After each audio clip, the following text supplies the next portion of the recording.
Assalamualaikum warahmatullahi wabarakatuh.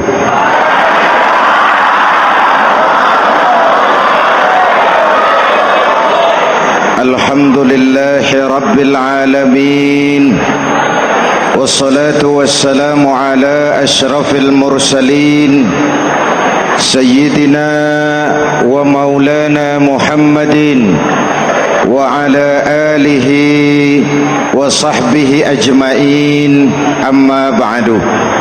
Para ulama yang saya muliakan, hadirin hadirat ma'asyiral muslimin yang saya cintai, banyak kita alami perubahan-perubahan yang terjadi, baik perubahan yang menyangkut sosial budaya, lebih-lebih yang menyangkut sosial politik. Yang tidak banyak mengalami perubahan adalah sosial ekonomi.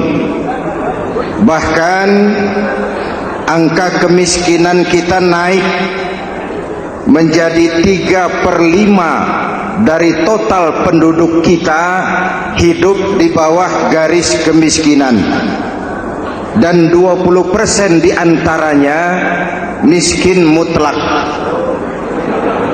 Perubahan-perubahan yang terjadi menyadarkan kita kepada kebenaran Al-Quran ketika Allah menyatakan wa tilkal ayyamu nudawiluha bainan nas. Hari itu kami putar di antara manusia. Ada saat datang, ada waktu pergi, ada hari lahir, ada saat kembali, ada waktu dilantik, ada saat menyerahkan jabatan.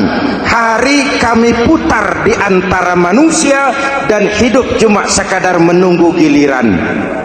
Soalnya kemudian di tengah perubahan-perubahan yang terjadi begitu cepat, what must we do now?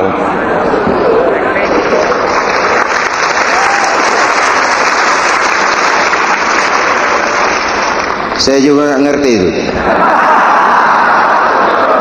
Yang penting kan penampilan. Saudara-saudara kaum muslimin di seluruh tanah air, jadi pemimpin adalah pelayan bagi orang yang dipimpinnya. Okelah, perbaikan ekonomi, pembukaan lapangan kerja baru kita serahkan kepada pemerintah, karena kita percaya mereka orang-orang terpilih belaka yang dipilih dengan kepercayaan akan mampu membawa rakyat keluar dari kesulitan. Amin. Tugas kita sekarang di zaman susah meluruskan akidah. Jangan sampai mbah dukun yang naik ke permukaan. Betul? Islam misinya yang pertama membebaskan manusia dari kemusyrikan. 13 tahun Rasul berjuang di Makkah, menanamkan akidah, meluruskan keyakinan, membentuk iman. 13 tahun membebaskan manusia dari belenggu kemusyrikan. 13 tahun menanamkan la ilaha illallah Muhammadur Rasul dengan seluruh konsekuensinya. Kalau saya yakin tidak ada Tuhan selain Allah, saya tidak akan meminta tolong kecuali hanya kepada Allah. Saya tidak akan pernah takut kecuali hanya kepada Allah. Saya tidak akan menggantungkan hidup kecuali hanya kepada Allah. Saya tidak akan minta rizki kecuali hanya kepada Allah. Saya tidak akan melarikan persoalan kecuali hanya kepada Allah. Kalau konsekuen dengan keyakinan ini, mbah dukun nggak dapat tempat.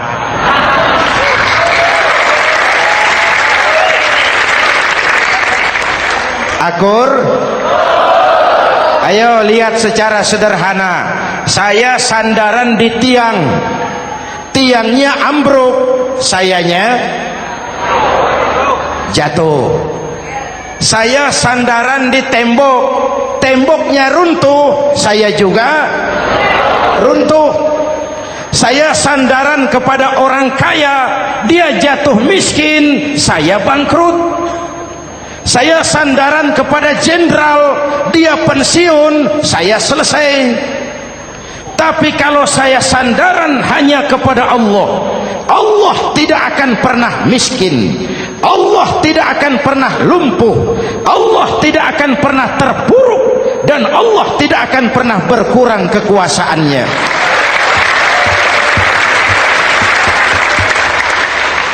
Maka umat Islam, sesulit apapun zaman yang kita hadapi, Allah juga tempat kita bersandar. Jelas? Selama ini kita iman dalam ucapan, tapi sekuler dalam perbuatan. Di masjid ada Allah, di kantor Allah tidak ada, maka korupsi merajalela.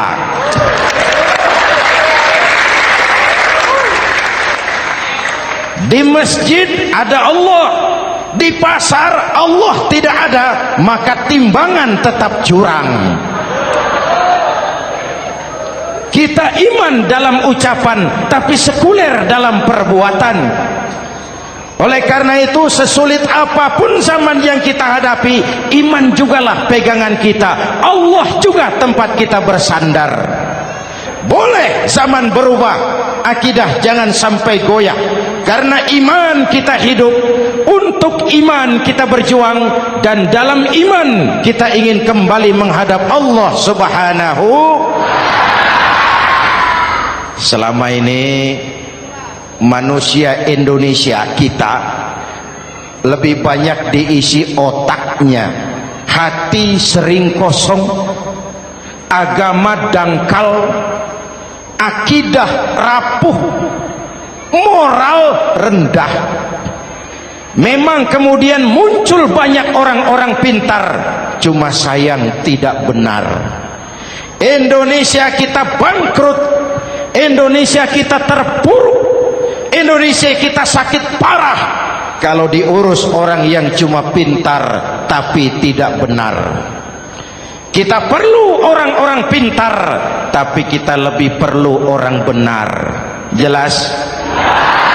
Kalau cuma pintar tapi tidak benar, itu yang sering saya sampaikan, nanti disuruh ngurus beras malah nimbun beras.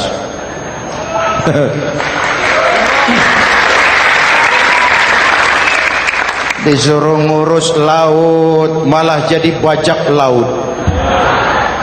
Disuruh ngurus hutan rame-rame jadi orang hutan. Jutaan hektar hutan Indonesia kita ini merupakan kekayaan sumber daya alam kita yang harus digunakan bagi sebesar-besar kemaslahatan rakyat. Yang disuruh ngurus hukum malah bikin hukum seperti pisau, tajam ke bawah, tumpul ke atas.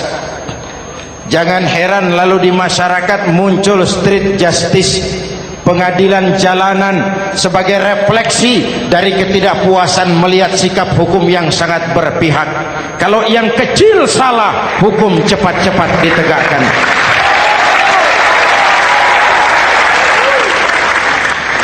Lihat saja sekarang ini, kalau orang terkenal banyak uang punya masalah, antri yang bela. Betul.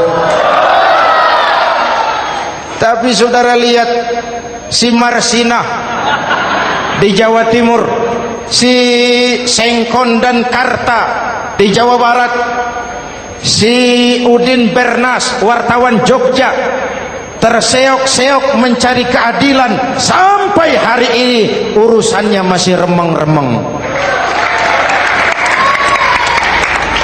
Kenapa bisa begitu? Jawabannya sederhana, tidak ada fulus. Ada fulus mulus, tidak ada fulus manfus. Betul?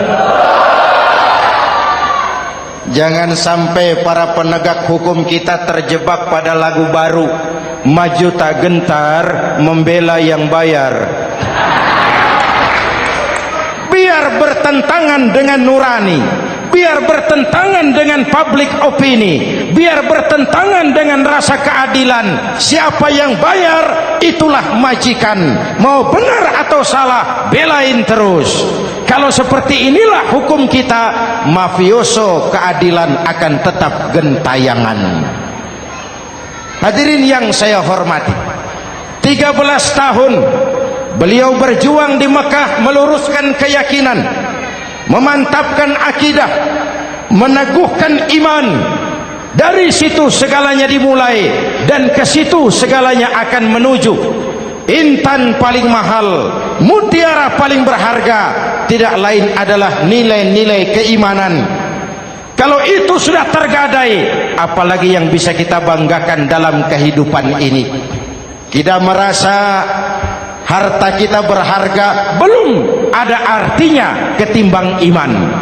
Kedudukan kita punya nilai pun belum ada artinya ketimbang dengan nilai-nilai keimanan. Itu intan paling mahal, itu mutiara paling berharga.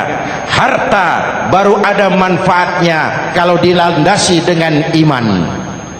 Jabatan dan kedudukan baru terasa gunanya kalau dilandasi dengan keimanan. Kalau jabatan lepas dari iman, yang akan lahir Fir'aun baru. Jelas? Kalau harta terlepas dari iman, yang akan muncul adalah konglomerat Korun. Kalau ilmu pengetahuan terlepas dari nilai dasar keimanan, maka yang akan muncul adalah ilmuwan pelacur yang menyalahkan yang benar, membenarkan yang salah untuk kepentingan pribadi. Dan kondisi seperti itu tidak akan membuat kita makin sehat. Oleh karena itu, pada kesempatan ini, pesan pertama saya, menghadapi zaman susah, tetap jaga akidah, tetap pelihara keyakinan. Kesulitan bukan untuk ditakuti, untuk diatasi. Hidup adalah kerja keras, bukan keajaiban. Perubahan tidak akan datang hanya dengan simsalabim abragadabra. Perubahan tidak akan muncul hanya dengan berandai-andai. Perubahan tidak akan turun dari langit seperti turunnya embun di waktu malam. Perubahan adalah kerja keras, sehingga Al-Quran membimbing kita, innallaha la yughayyiru ma biqaumin hatta yughayyiru ma bi anfusihim. Allah tidak akan mengubah keadaan suatu bangsa kalau mereka tidak mau mengubah apa yang ada di dalam diri mereka.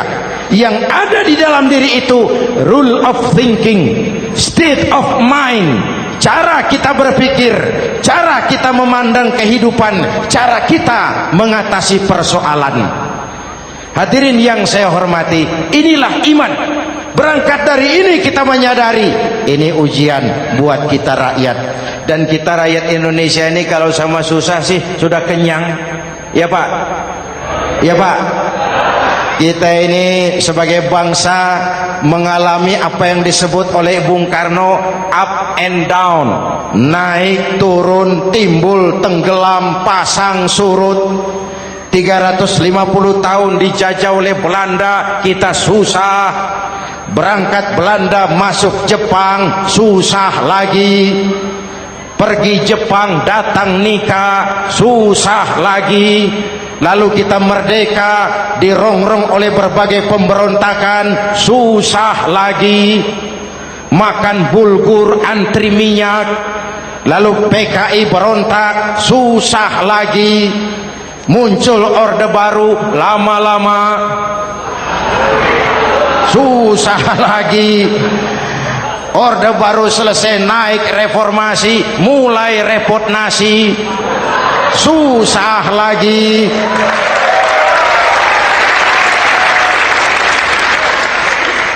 Kalau susah kita ini sudah akrab, sudah intim. Mestinya kalau sudah susah seperti itu, jangan salah sikap menyikapi kesusahan. Jangan sampai kita potong kompas, ambil jalan pintas, terjebak menghalalkan segala cara. Itu tidak akan menguntungkan, itu tidak akan menyelesaikan. Kalaupun selesai nampaknya penyelesaian sesaat. dan penyelesaian sesaat bukan penyelesaian yang sebenarnya. Karena itu tetaplah dalam koridor keimanan. Boleh zaman berubah, akidah jangan sampai goyah. Silahkan masa berganti, tapi keyakinan jangan mati. Sekali la ilaha illallah sampai tetes darah paling penghabisan, tetap la ilaha illallah. Sanggup? 3 orang. Sanggup? 21. Sanggup? Kalau sanggup kita harus konsekuen. Saudara-saudara di seluruh tanah air, misi yang kedua dari Islam setelah membebaskan manusia dari kemusyrikan, membebaskan manusia dari ras diskriminasi, mengikat manusia dengan tali akidah.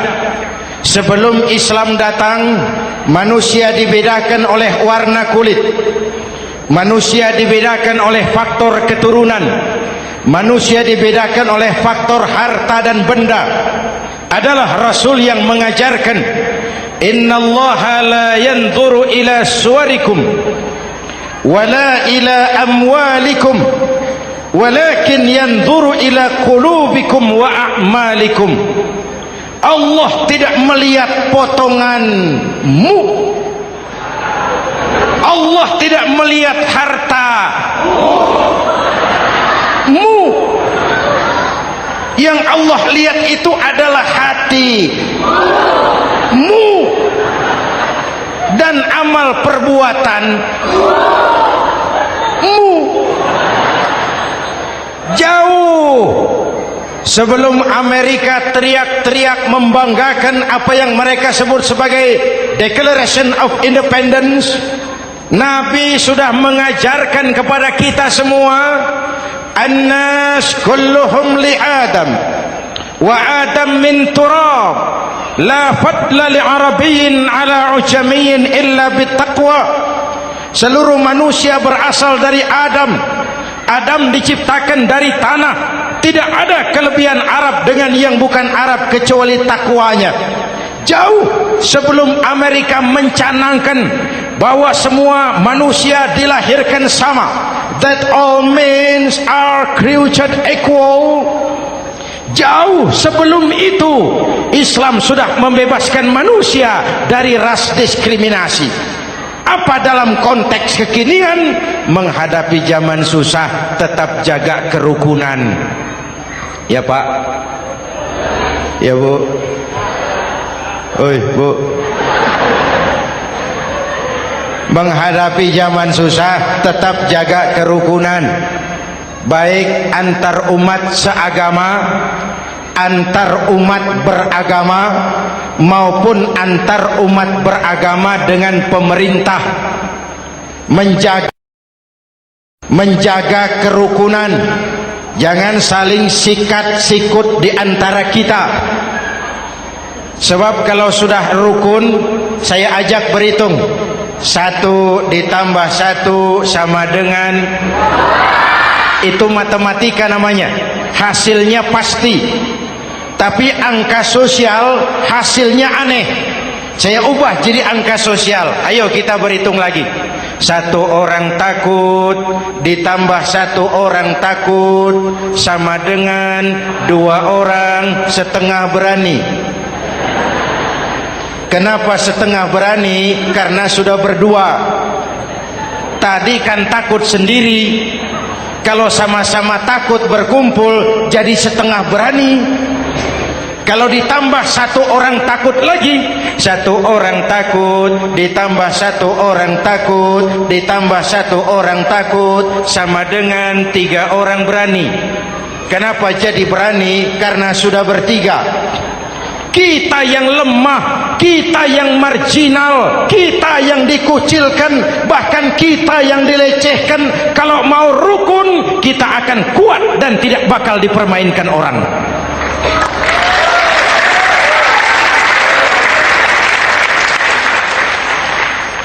Tapi kalau rukunnya yang satu mau menikam yang lain, saya ajak berhitung lagi. Yuk berhitung yuk. Satu ekor ayam ditambah satu ekor musang sama dengan satu ekor musang. Kemana ayamnya? Dimakan musang.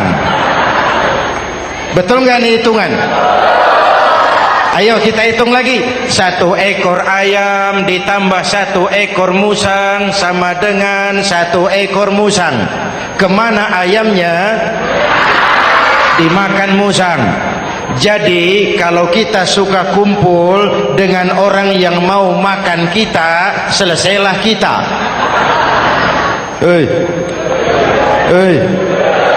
Maka kalau merasa kita ini ayam, yuk kumpul sama-sama ayam, pulang ke kandang ayam. Kalau ada ayam kumpul ke kandang musang, itu namanya ayam minum baygon.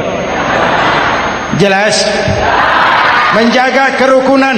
Pertama, antar umat seagama, sesama muslim harus saling menjaga, harus saling memelihara.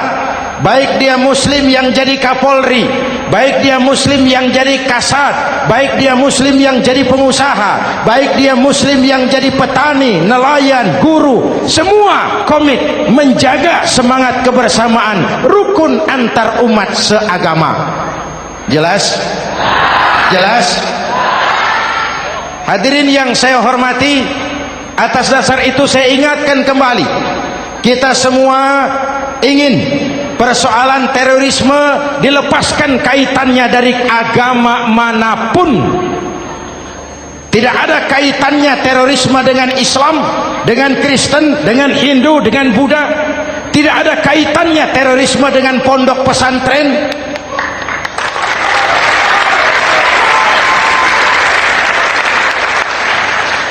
Jangan sampai pesantren jadi kambing hitam. Karena sejak zaman penjajahan, pesantren sudah terbukti memberikan kontribusi bagi perjuangan memerdekakan rakyat Indonesia. Rukun antar umat seagama. Yang kedua, rukun antar umat beragama. Islam ini rahmatan lil. Jangankan manusia walaupun berbeda agama, binatang saja dihormati. Ada hadis, fa iza zabahtum fa ahsinuz zibhata. Kalau kamu menyembelih hewan, sembelihlah dengan cara yang terbaik. Jangan menyembelih ayam dengan pisau tumpul. Itu namanya tidak berperi kebinatangan. Yang kecil lagi, saudara buka babul istinja. Makruh buang air kecil di tanah yang berlubang. Sebab apa? Pertama, menjaga kesehatan. Siapa tahu di lubang yang saudara buang air kecil itu ada gas beracun. Kalau tidak, melindungi binatang yang ada di dalam lubang. Siapa tahu di lubang yang saudara buang air kecil itu ada semut sedang rapat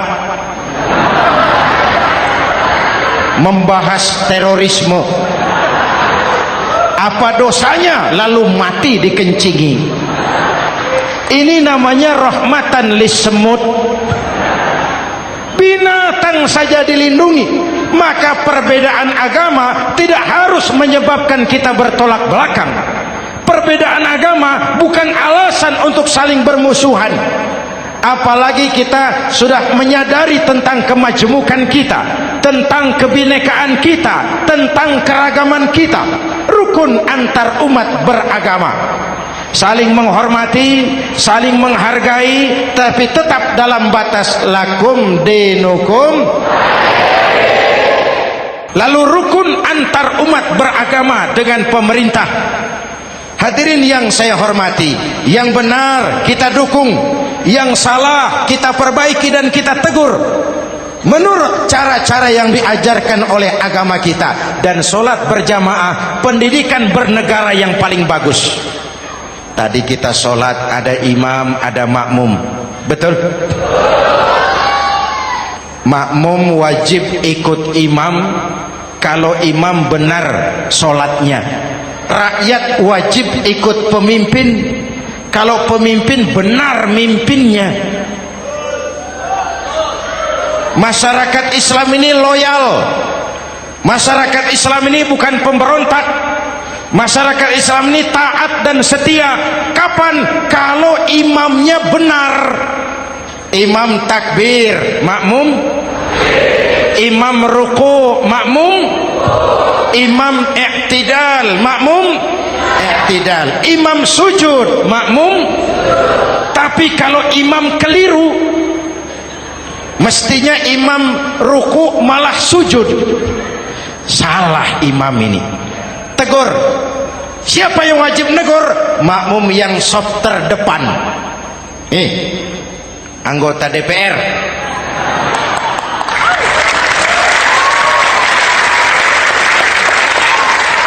Ini wakil-wakil makmum ini, sop di depan ini.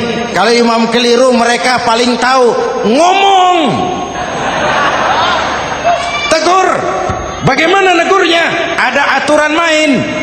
Mestinya ruku, imam sujud. Salah ini imam. Subhanallah. Kan begitu negurnya. Betul? Tidak boleh juga imam keliru, makmum emosi. Main pegang. Woi, makmum salah. Hoi, hoi. Kacau sholat. Betul? Anggota dewan ini, soft di depan. Itu kalau imam keliru. Satu saat imam buang angin. Namanya manusia bisa buang angin toh.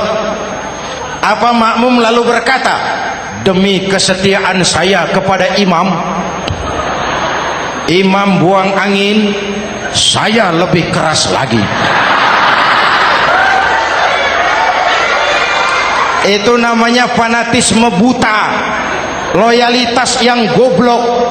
Imam buang angin, minggir. Iyyaka na'budu wa iyyaka nasta'in. Sampai situ imam buang angin, minggir imam. Lalu saf yang di depan maju. Tidak usah bikin sholat baru, teruskan pekerjaan imam. Ihdinas siratal mustaqim. Teruskan. Kenapa? Kalau bikin sholat baru lagi, nanti buang angin lagi. Bikin lagi sholat. Kapan selesainya sholat? Kapan selesainya membangun negara ini? Yang penting imam tahu diri, buang angin, minggir.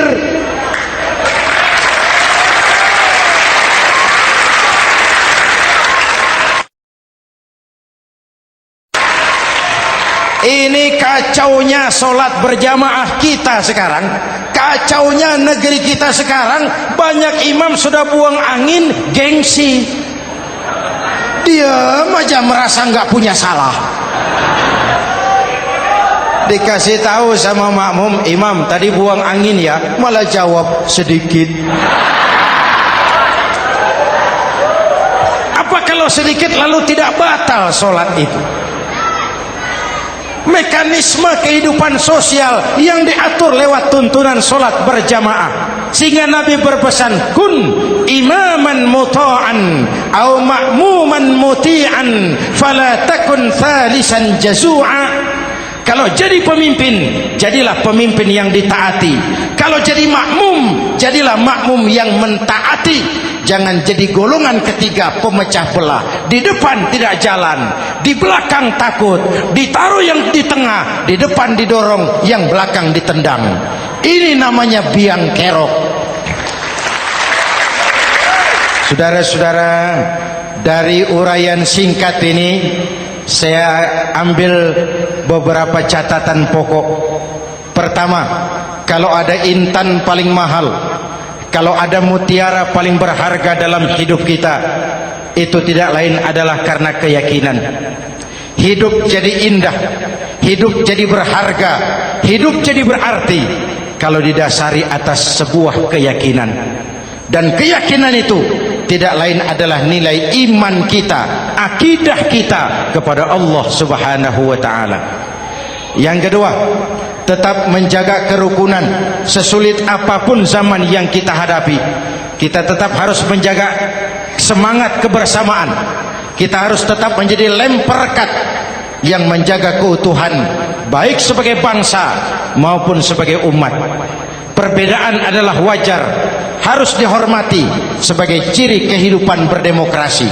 Tapi jangan perbedaan menjadi sebab kita bermusuhan, dan jangan perbedaan menyebabkan kita saling berpecah belah. Hormati perbedaan, jangan perbedaan dipandang sebagai permusuhan.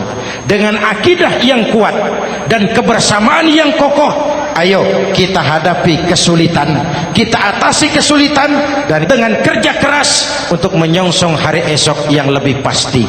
Mari kita Fatihah, semoga Allah memelihara kita bangsa Indonesia ala hadhihi niyyah wa ila hadratin nabi. Al-Fatihah.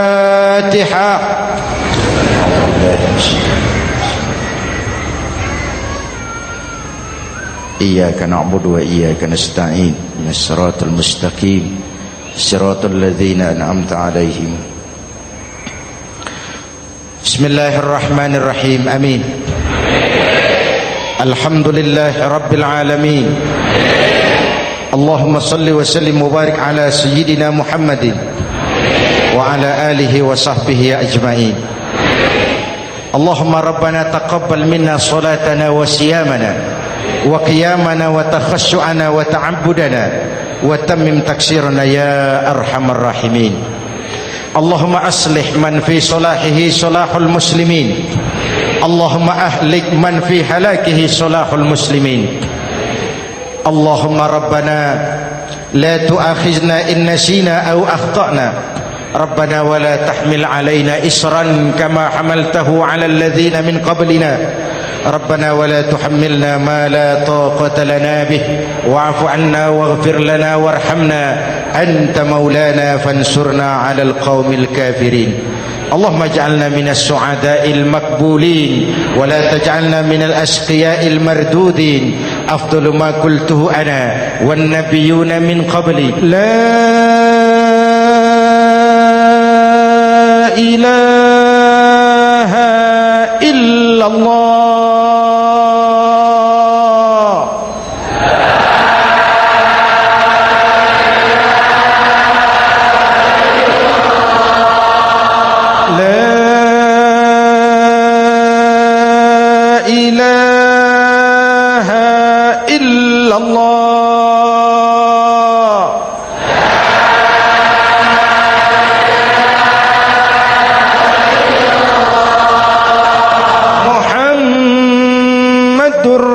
Rasulullah